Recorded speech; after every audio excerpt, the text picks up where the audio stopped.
પરિવર્તન થાય છે આ પ્રકૃતિમાં હું જોઉં છું. હું 15 દી પહેલા બોલ્યો હતો ને હમણાં 4 દી પહેલા બોલ્યો હતો કે ગેસ બંધ થયો, હવે ડીઝલ બંધ થાય છે, પછી પેટ્રોલ બંધ થાય છે. હવે એક દી પૂરતું પણ થયું ખરું. કાલ ચાલુ થાય તો વાત અલગ છે, પણ ઘટવી બોલે થાય તો છે પાકા પડે. હા, ઘટવી બોલે હો વરે સાચું પડે. એક દી પૂરતા પડ્યા હતા ત્યારે મેં જોયા બંધ થઈ ગયા છે. અફવા હોય ગમે હોય, અફવા ફેલે લોકો બાકી બંધ તો થાય નહીં, મેં કીધું હિન્દુસ્તાનનું પૂરું થઈ જાય. પણ થોડા કલાકો માટે થઈને આ બધું હેરફેર કંઈક થાય એવું લાગે મને. પાછું ચાલુ થઈ જાય છે ને કે અમે ત્યાં જઈશું. વળી પાછા હાંડિયા, વળી પાછા ખબ ખબ કરતા આવશું. સાહેબ, ડીઝલ બંધ થાય, પેટ્રોલ બંધ થાય એટલે લાઇટ બંધ થાય. લાઇટ બંધ થાય એટલે પાણી બંધ થાય છે. પછી બોર ને પાણી આવે ને નર્મદા સુધી બંધ થાય.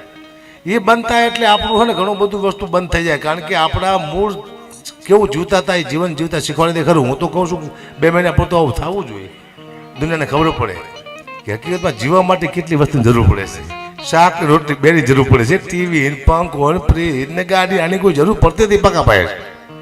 2 જ વસ્તુની, રોટલી ને શાક. જાઓ, રોટલી ને શાક બંધ થાય તો તમારી ટીવી કઈ કામમાં ન આવે, મોબાઈલ કઈ કામમાં ન આવે, ડાયરો ભજન એ કઈ થાય નહીં, રોટલી શાક બંધ થાય. અને આ બધું થાય છે રોટલી શાક માટે. જેટલું બધું થાય છે આ ભજન, ડાયરા, ગાડીઓ, કંપનીઓ, ધંધા, મોબાઈલ થાય છે તો શાક રોટલી માટે જ તે. 2 વસ્તુ જ જોઈએ માણાને. માણામાં જો ભૂલી ગયો છે મોબાઈલ બંધ થાય તો રાજી થવું. મોબાઈલ જો બંધ થઈ જાય તો ઘણું બધું દુનિયામાં ફેરફાર થઈ જાય. ઘણા બધા સમાજમાં જે તિરાડ પડી છે તિરાડ પાછી ભેગી થઈ જાય. ઘણા બધા આપણા બાળકોમાં અસંસ્કાર આવ્યા છે પણ પાછા સારા રસ્તે આવી જાય. મોબાઈલ તો ઘણું બધું ફેરફાર કરી દો છે. એટલે હું સારી વાતો પાછું ક્યાં કરવા માંડ્યો મને ખબર નથી.